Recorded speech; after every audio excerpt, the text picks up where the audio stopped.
Okay, I guess we can go ahead and get started. I think we're ready to roll. And I'll Perfect. admit anybody that may join us a little bit late. Great. Well, welcome everyone. We're really excited to talk to you all about our birds of prey, which is an awesome topic for this time of year, and it being fall migration. So we're right now you should be seeing a picture of the Quogue Wildlife Refuge. And for those of you who haven't been to the refuge, we are a small nonprofit nature preserve that has 305 acres and 7 miles of hiking trails. And it's always free to visit. We do run off of donations, but there is no admission fee, which is really great for families or anyone who just wants to come and take a walk here and kind of escape everyday life and just go for a nice nature walk. And this, in the beginning, will just tell us a little bit about the refuge. And again, if you have any questions, please feel free to ask them in the group chat. And I can look at that. Also, Lynn, I think, was saying that she might read the questions for us, which is great. And yeah, so I know the Mattituck around Mattituck right now is getting really crowded. If you come out to Quogue, maybe it's a little less crowded, right, on the weekends. There are still pumpkins here, but not as many in Mattituck. So, so our mission at the refuge is to serve as responsible land stewards of the property, its resources, and implement environmental education. So we do a lot of teaching in schools and libraries and here on site at the preserve. And we have a beautiful nature center, freshwater ponds, lots of really unique habitats. And today the refuge is open. The refuge is always open every day of the year from sunrise to sunset, and the trails are open. We do ask that people bring a mask with them if they aren't able to socially distance themselves, and to have a mask with them as well. And then the trails are one-way labeled, so hopefully that prevents people from crisscrossing on the paths. But it is a beautiful time to get out in nature, and the foliage is changing on the pond right now too. So this is where we are, the Quogue Wildlife Refuge, right in between West Hampton and Southampton. For those of you who haven't been, it's right on Old Country Road, and we do have some more information on our website if you're looking to come and visit. And our nature center, this is the building that's closed to the public right now. When it's open again, though, we do have exhibits on the inside of the nature center. We do take care of some exotic animal species that were people's pets and were surrendered, like some lizards and snakes and chinchillas. And then we have beautiful picture windows that overlook the pond here, a beautiful freshwater pond. So we will keep everyone updated on our website and I think on our Facebook as well about reopening the Nature Center. But definitely there is a lot to see outside at the preserve. There's 7 miles of hiking trails, and you can always go on our website for, again, directions, but also our trail map is up there too. And in every season, we are open. Some recently seen wildlife we have on this page right here. On top is a silver-haired bat. Of course, white-tailed deer, lots of great native wildlife, green heron and wood ducks. Yesterday, we saw some bald eagles flying over the pond, which was really exciting. So just a lot of great stuff that can be seen here. And again, and even in the wintertime, we rent cross-country skis. We do a lot of really fun stuff just to get everybody outside and enjoying nature. And then we do take care of permanently injured wildlife. So the animals on your screen are animals that we have taken care of at one point or do still take care of. We do take care of a lot of raptors, which we'll talk about. Birds of prey is the topic that we'll talk about today, and meet some up close and in person. But we also have a red fox. We have a groundhog that we take care of, and all of the animals that live outside in the enclosures were permanently injured. Many of them were hit by cars. Others had been illegally kept as pets and couldn't be released back into the wild. So they all have unique stories, and you can come and visit them still here at the refuge from sunrise to sunset. But we're going to meet some up close today, which is really exciting. And birds of prey are Amazing animals. They all have a curved beak. They're all carnivores. They do have talons that help them hunt and excellent eyesight. So all of these birds that are on your screen are some examples: eagles, falcons, hawks, vultures, and who am I missing here? Falcons and owls, of course. So all of those are birds of prey. They're also called raptors because they are hunters. So all of these birds that we're going to meet today are birds of prey.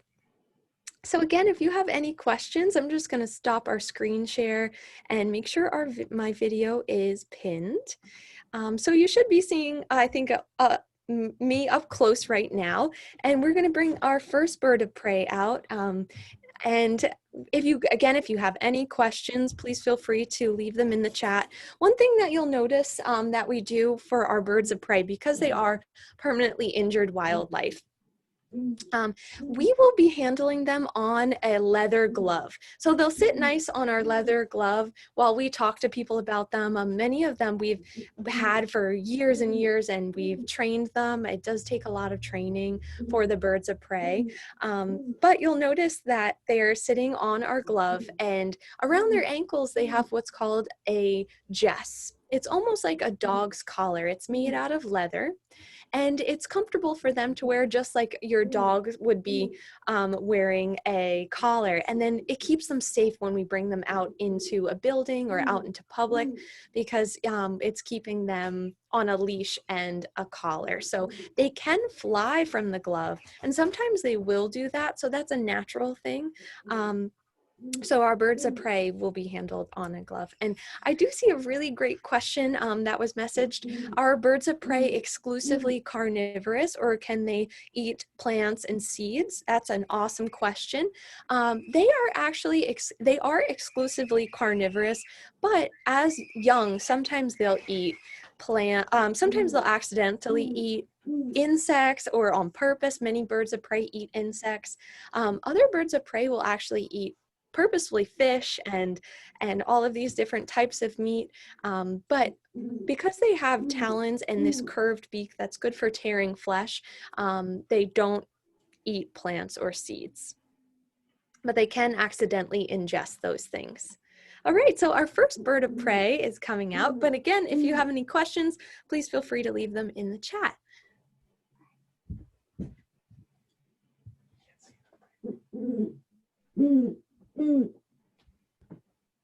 All right, how is everyone doing? Hello. How are you? Good. We have our first feathered friend to meet here. My name is Mr. Tony, by the way, Tony Valderrama. Just wanted to say just thank you for inviting us for this program today, and hopefully we get to inspire some people about birds of prey and what they can do to help. But I'd like to ask first, does anyone know out there what species of bird of prey this one is, just by looking? Very special type bird of prey, probably the most common one you've heard or seen before. Maybe I will unmute some people in case they. So this guy right here, I see some texting going on, writing there. This is our most common and largest bird of prey on Long Island, and this is a great horned owl. So this is our very special friend named Hooter, so everyone can say hello to Hooter from home. And Hooter is very friendly with humans and people because he was raised illegally as a pet. And we deal with all different types of injuries and imprinting, this is called, where someone raised him as a pet illegally. And the first thing he saw was somebody as his parents instead of seeing his wild parents. So we just tell people, if you find baby birds on the ground, do the right thing and don't take them out into your house at all and keep them as a pet like Hooter had to deal with, because they cannot be released back in the wild successfully and hunt on their own. All right. So Hooter is a great horned owl. He's also known as a hooting owl or Hooter owl. And he is at least over 20 years old. So a lot of people want to know, how old do owls live? And for him, they can live up to 30 years old in captivity, which is pretty cool. He gets a lot of great care here. He's also the face of the refuge, I feel like. He is the one who's most talkative and vocal. And can anyone see what color eyes he has? Yeah. Yeah. Yellow. Yeah, he has the most beautiful yellow eyes, or golden eyes. And with these birds of prey, their main asset and hunting Yeah, he agrees. That's most important for hunting is their eyesight, but also their hearing. So for their eyes, if you look at those big golden eyes, they're about make up most of the skull portion in his head. And if you had the eyes of a great horned owl, you would have 2 grapefruits or 2 softballs for eyes. So they make up most of their skull, which is actually very small. I can show you one of those very quickly. You can see just how tiny, there you go, the skull is actually. And you can also see that his eyes would sit in a special eye orb. Do you see that disc? That's that cup right there. So their eyes actually sit still in that eye orb, and that allows them to keep their eyes pointing straight. But everyone at home can do something he can't do. So they can keep their head straight. They can look up, look down, move your eyes around. If you can move your eyes independently, you're making Hooter jealous. But he can do something we can't do, which is to take our heads. How far can we turn our heads as humans? Only about 180 degrees, right? Without a good chiropractor. But for them, they can go a full 270 degrees. So he has the ability to use his head to flex around and see all the way around, but not a 360 like people think. He can't move his head like a sprinkler. For Hooter, you see how he's hooting during this whole time? He's talking to everybody, but he's not opening up his beak at all. He's using a special, there's an area right below his throat. You see his throat undulating and making that sound. In the woods, it kind of bounces off and resonates off of all the trees. And other great horned owls are hopefully close by enough to hear it. And usually they're calling a friend or giving a warning call. Who's ever heard this call at home? Oh, I have. I have. And it's very common. We tell people you can take Rosetta Stone for owl if you like and learn the call and hoot back, or you could just go out there and try. Don't let your neighbor see you. But they're very, very very good at communicating. So you can join that conversation. Sometimes they come in closer to check out who you are. But the most active time for them when they're doing these calls starts about now and goes through the winter. So for these birds of prey, they don't do what normal birds do. They start nesting in the winter time. So you'll hear them become very vocal during December, January, February, looking for mates and starting to nest during that winter season. Very, very good. If we look at Hooter being called the great horned owl, it's kind of a misname. You can see he has these pointed sections above his head here. They're not horns, and they're not technically his ears at all. For owls like this, they have ears that are found just below the feathers on each side of the head, but they're one's found on either side asymmetrically. So one's high and one's low, and we have symmetrical hearing. So he can do something when he's out there listening. He can close his eyes and just basically pinpoint where the sound of the prey is coming from. So they can triangulate sound waves, and they use this by using these special facial discs that are like satellite dishes, and they can pinpoint sound. So actually, Hooter being older is pretty much blind in his older age. So he actually depends on his listening skills a lot more. Thus, we say wise like an owl. I'll turn him around so you can see his plumage. He has absolutely beautiful coloring. And if you look carefully, some of the plumage on the tail feathers especially might remind you of a tiger pattern. So they're also called or nicknamed the tiger of the woods, right? He said, not because I'm good at playing golf, but because he is one of the top apex predators out there. And they also have the coloration like a tiger. Look at that beautiful white, dark coloration stripes across the tail for blending in. What's that word to blend in so well you can't be seen anymore? Anybody out there know? I was going to say camouflage. Got it. A for today. So he depends on camouflage, and a lot of the birds of prey do. They don't have bright colors, and a lot of times they look just like the tree texture of a pine tree, which is where they like to nest. Actually, they like to live in old growth tree forests, so woodlands. So that's why we see them a lot across Long Island. The Pine Barrens is a great. So we have a question, Tony. Is there like a vet that is associated with the sanctuary? If any of these guys have health issues? Yeah, so we have excellent vet care. Dr. Prosciutta, who's at Southold Veterinary Clinic. He does everything from owl. Exotic animals, yeah.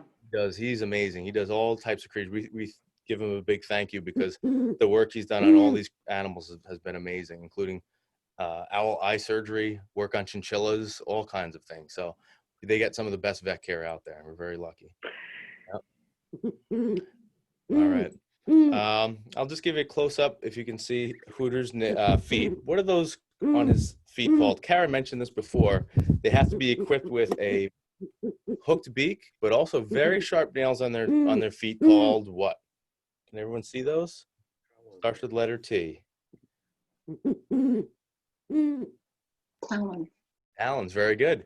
So these talons are what make up birds of prey feet. They're one of the sharpest tools in their shed. They use them to grasp their prey, and they have lots of many pounds of pressure in each foot to grip their prey. And they have typically 4 toes. For Hooter, he can actually exchange his toes. He can switch them from 2 in the back, 2 in the front, and then 3 in the front and 1 in the back to grip his prey better. So he's very good at doing that. All right. Can anyone hear any sounds when Hooter's doing that right now? No.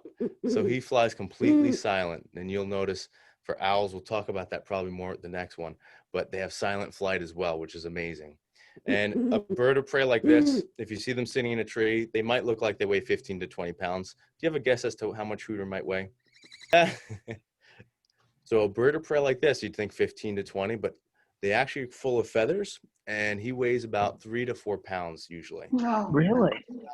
Look at, that's all of his feathers. So now I'm touching his neck.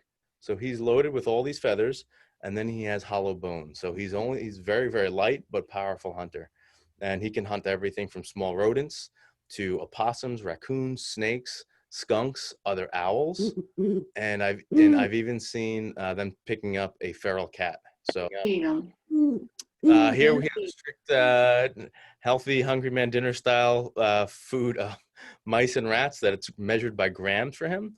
They come pre-frozen, and then it's set up for them just by the gram. So they eat very specific amounts of rats and mice. We try to mix it up with chocolate and vanilla every so often. But How do you estimate his age? How can you tell that he's 20 years old? So he's over 20 years old. We estimate because he was actually, for him, it's easier. He was owned illegally when he was a young fledgling. And then he went from one refuge to another. So there's records of how much time he's been with each one. Yep. In the wild, it's very difficult, though, to tell how old a wild bird is. Yep. All right. Any other questions? Very good. All right. Who will say goodbye? Well, and he would be, you would be able to see him if you came to the, would he be out in a... So Hooter, you wouldn't be able to see. You'd be able to hear him from behind a cage because he has a specialized cage because of that vision loss. Right. But there's another great horned owl named Ripley, believe it or not, that sits in the front cage that you can see and hear also. Yeah. All right. Thank you so much. You're welcome. All right, so this is another species of owl that we have at the refuge, and you can see is much smaller than our great horned owl Hooter. Even though I'll stand back a little just so that you can see how small this little guy is. Really small species. He's full grown. This is an eastern screech. So eastern screech owls are really common across Long Island, and just like the great horned owls, their populations are steady and they're not declining. They do really well actually around suburban areas because there's lots of food for them. There's lots of mice, there's lots of rats.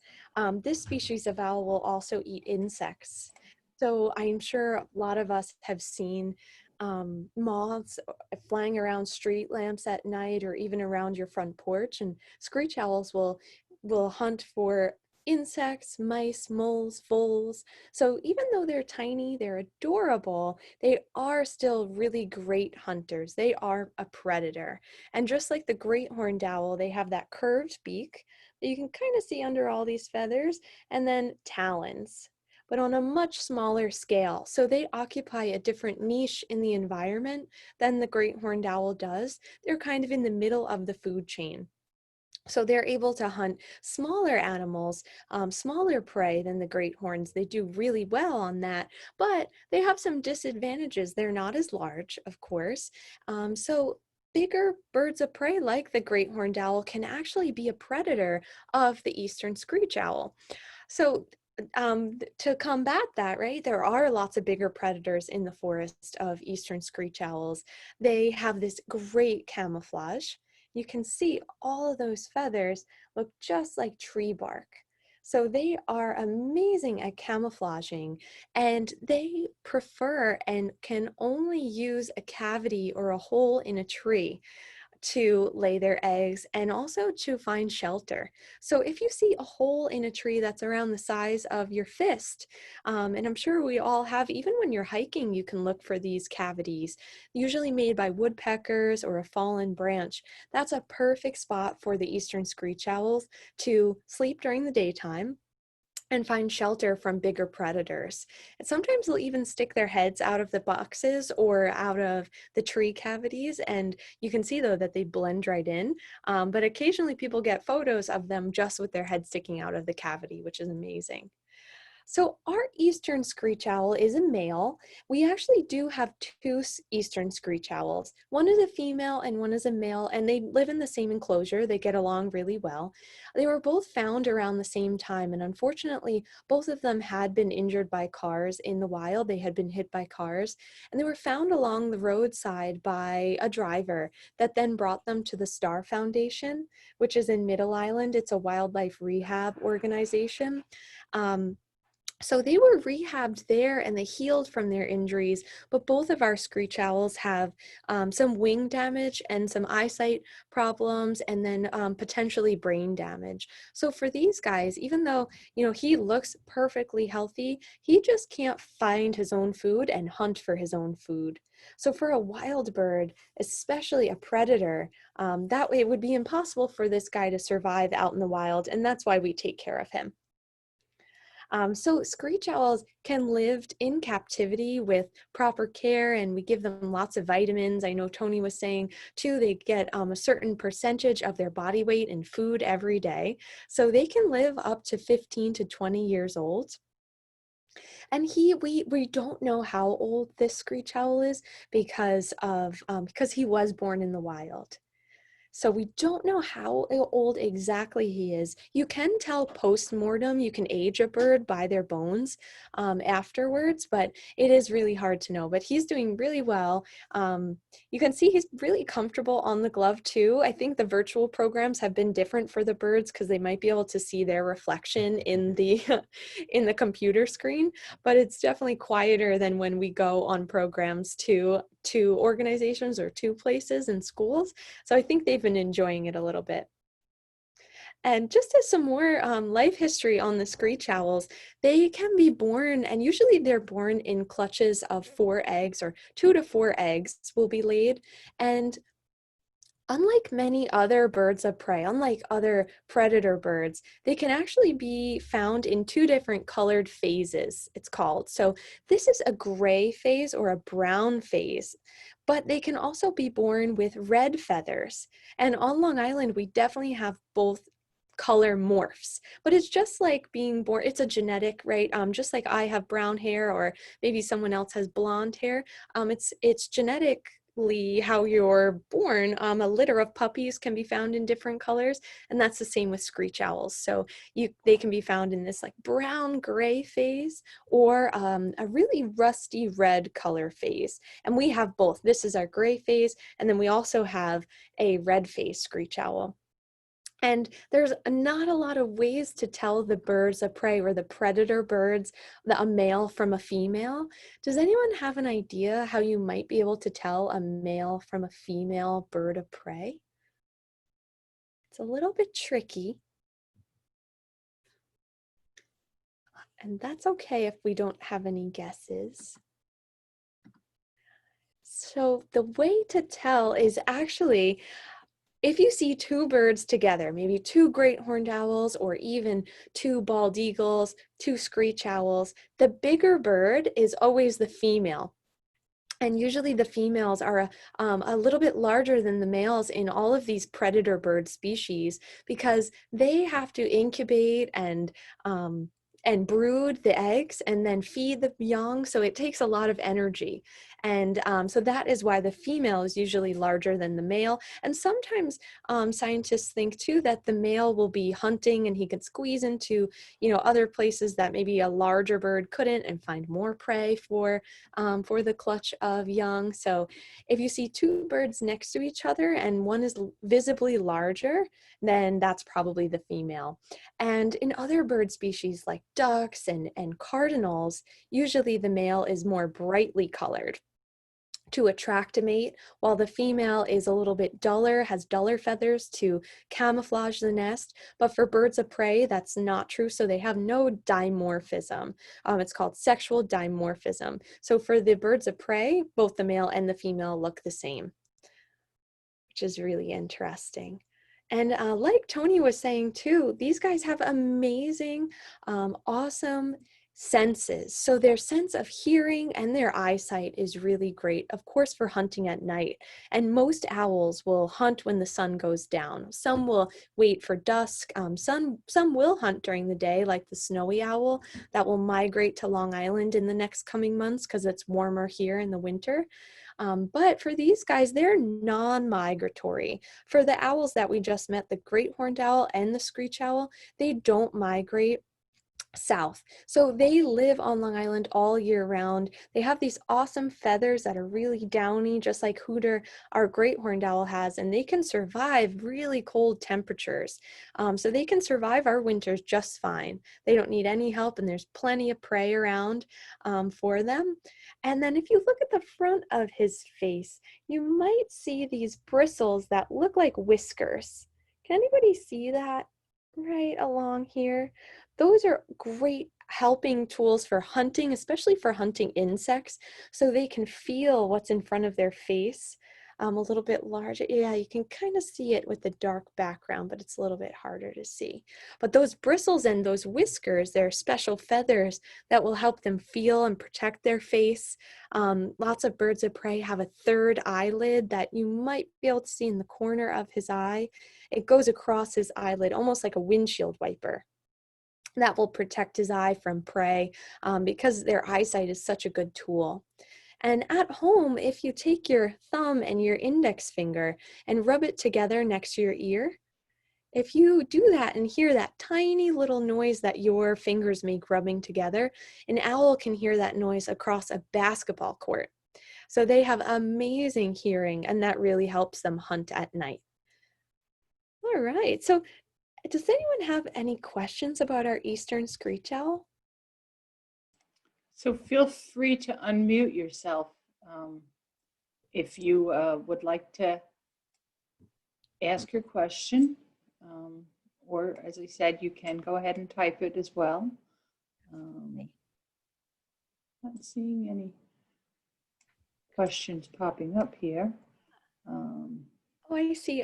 Just one that was also messaged directly, but what do the owls do during the daytime? That's a great question. A lot of people think that they only sleep during the day.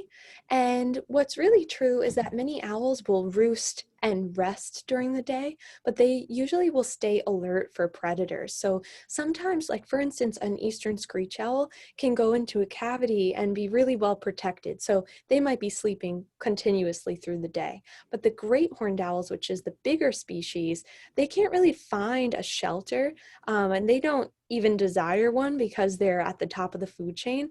They'll sit really close to the bark of a pine tree or to the trunk of a pine tree and just rest for the whole day. They might be awake for small moments, and sometimes crows will mob them. They'll find a new tree, but that's what they will do during the daytime. That was a great question. All right. Excellent. And I know we were talking a little bit about Hooter's weight, but the screech owl is much smaller and only weighs around 9 ounces. Or if you have ever held a clementine, that's around the weight that this guy is. So really lightweight, perfect for flying. Owls don't fly fast, but they're more built for sitting and waiting and then pouncing on their food or swooping down. So that's amazing, right? They're so lightweight. So the noise that they make really does sound like a screech. Is that how they got their name? Yeah, that's how they got their name. And some of our campers have described it like an alien horse. They do have different calls though, and that's why they get their name Screech Owl. But I'll try to imitate it, which I haven't had any luck with our Screech Owls calling back. But it kind of sounds like.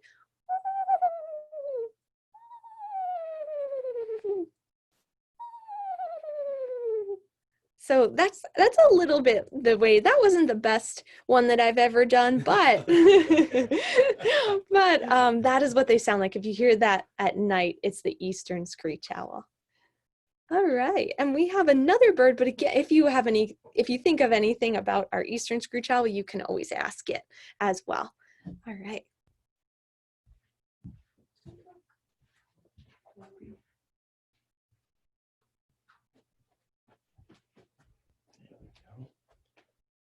That was cool. Has anyone ever heard one of those screech owls in their backyard also? Oh, we have some thumbs up. Yes. Yeah. You get Very that kind of mournful, a little Yeah. bit of a mournful sound. crying morning call, I call it an alien and a horse mixed together. I just had one about 3 days ago outside my backyard and got a chance to see it. It was a great phase. So now we're going to switch over. Everyone knows what a nighttime hunting bird is, right? We call that nocturnal. But what about a daytime active animal, such as ourselves and this bird of prey right here? Any guesses? So we have nocturnal for nighttime active and hunting. Doesn't mean they sleep all day, like Kara was saying. It means that they're kind of sitting and perching and resting throughout the day and then getting really active. And Christopher got it. Diurnal. He's right. Yep. This is a diurnal creature, and I'll just turn him around so you can see his tail color, and that'll give you a clue what species he is. You've probably seen them flying around on way up in the sky in circles or on the highway on the light posts. Any guess on what type of species he is? He's actually a very pale coloration of what you usually see, but this is our red-tailed hawk. And this is our most common, largest species of hawk across Long Island. So we see them all over. When I was a boy, I'd see once in a while one or two sitting on the LIE, on the light post waiting. And I used to ask my mom, what are they doing? Are they trying to carpool? What's going on? But we found out those birds can actually see so well from that height. They can easily see their prey running across, but from almost a mile high soaring, they could spot the smallest rodent or mouse or thing that they need to eat. So they have some of the most acute eyesight. What we've compared it to is if you were a red-tailed hawk, you'd probably be able to read your book from about across a football field. So the acuteness of that vision is off the charts, thus the name Hawkeye. And they have a special ability, not only with their eyesight, but with their pattern of flight. So when I've seen them, they're usually soaring and going in circles over and over again. And there's a reason for that. If you look closely, they're not actually flapping most of the time when they're flying. So they're in the family of kites, where they actually will capture or find warm air currents from the earth and ride those air currents effortlessly way up in the sky and then cruise down and find the next air current. And as they're doing that, they're conserving energy and they're hunting for hours a day with this method. It's extremely genius, and humans have learned from it. You've got people that go out there and do the not skydiving, but the paragliding and things like that based on that method. Can anyone see his eye color? Eyes are so important when it comes to birds of prey. Can you see? Let's see. Looked great to me. Opposite of Hooter's eyes. He has dark brown eyes, very dark coloration. And those eyes are designed for daytime hunting. What I didn't know until I got older was the immature version of this bird has yellow eyes, like an eagle, like an owl. And they also do not have a red tail. They have stripes across their tail. So they actually change color as they become mature adults. And usually maturity comes between around 4 or 5 years old for a lot of these birds. And what I noticed also when I looked at his eyes and with observation, you can see he looks really angry or upset. Everyone see that?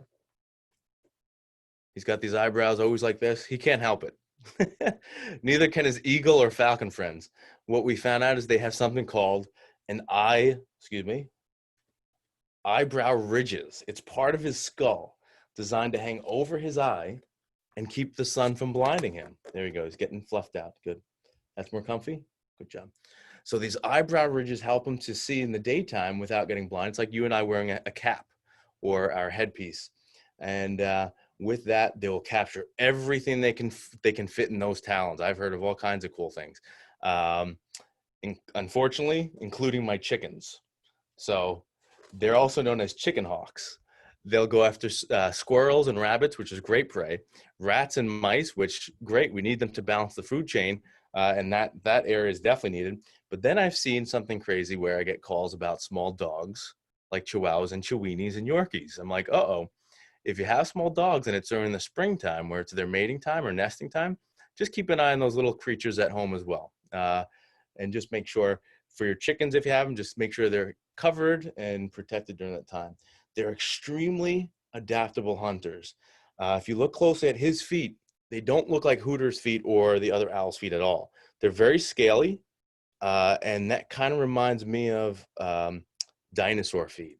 So raptors, excuse me, raptor means to seize. And raptors also make up the family of dinosaurs that most kids learn about since they're young, such as T-Rexes and velociraptors. Well, guess what? They're very closely connected in bone structure and body structure. They're starting to believe that a lot more dinosaurs had more feathers than they thought. And that makes sense. Those little tiny bone wings that we see in birds of prey like this, so similar to the dinosaur design. So, hey, bud, just to get a little background on our bird of prey here, our red-tailed hawk, he was found with a broken wing. And you can see on that far side, that wing is hanging a little bit lower than the other. He either flew into a car or got clipped by a car. So he was in a little car accident, right? You weren't driving, were you? Good.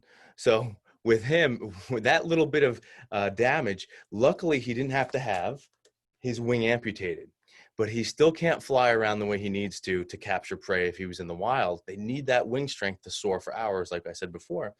But there was something mysterious when they found him. Do you see that leather jess on his foot? So these pieces on his legs are called jesses. It's like a collar.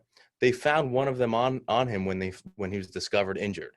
So that gave us a little clue. He belonged to a falconer beforehand. So falconry is something very common still to this day, even though it was from medieval times and beyond. And there's falconry ranges in Riverhead and other places I've seen where people that train with birds of prey like falcons and hawks will capture a bird and actually go out and hunt, usually squirrels and rabbits with that bird of prey. So this bird must have escaped from its handler, which happens a lot when the bird is not weighed correctly. If it's not hungry, it usually won't return to the handler. So he got free in a way, but he got injured in the meantime. So the fact that he had that on him already, the Jess, made it so much easier to work with him. They're very powerful birds of prey. He weighs more than Hooter. There we go. Mr. Tony's going to have one Arnold Schwarzenegger arm by the end of this program. But this bird to me is not only a beautiful bird, but it's also a symbol of hope, along with other birds that are closely related to him, like the osprey. Who's seen an osprey on Long Island? Yep, the fishhawk. These birds of prey usually stay close by. We see them all throughout the year as well. And unlike his cousin, the osprey is a bird of prey that will migrate all the way down south, sometimes as far as South America. And they come back, I call them the St. Patty's Day bird. They come back almost the same weekend of St. Patty's Day like clockwork. But all of these birds of prey, these diurnal birds of prey, were affected by a spray called DDT. Who's ever heard of that? Yes. Yep, that was something huge. The eggs, right? Yep. Like the eggs. So many creatures, and it was the eggs that the effects of that chemical would amplify through the food chain, and it would make their bodies so they couldn't absorb calcium, and they would develop soft eggs. So they would sit on the eggs and they would crush their own eggs. And one man that we know of named Dennis Puliston was one of the scientists and artists that discovered it, and he made a difference. He said, I'm going to go out there and make a difference for something I care about. And he went out, and I believe they successfully sued the DDT company to keep it off of this area. And that has made so many changes in wildlife. Who has seen a bald eagle before on Long Island? Okay. There are lots and lots of bald eagles that we're starting to see not only migrate through this region, but also stay across Long Island. There's so many. I've noticed you both are holding the birds on the same arm. Is this choice or just preference? Good question, Kathy. If you're right-handed, you want your non-dominant hand to be holding the bird. So we have our jesses, and our leash is held in our right hand. So our right hand dominant hand is ready and able for any situations. That's a very good question. So if you're right-handed, you usually hold your bird in the left hand. And this is called a gauntlet that I'm wearing. Very good question. All right. So just to let everyone know, we're in a time period of a nature renaissance. We get to not only see eagles in our lifetime, we're also seeing coyotes come back, river otter back on Long Island, turkey vulture, turkeys, right? So all these interesting creatures are coming back as well. So hopefully we can continue things that will conserve and preserve these animals along the way, whether that even means not using pesticides or chemicals or rodenticides, right? Rodenticides kill all those creatures that we don't want in our houses, but if they do get out, now it's going into the food chain with birds of prey like the owls, and the hawks can get affected. So we have to think of our chain of effect too with them. If anyone has any questions, feel free to ask there. All right. Very good. All right. And if not, we will wrap this up. Everyone say goodbye to our pale male here, Red. All right.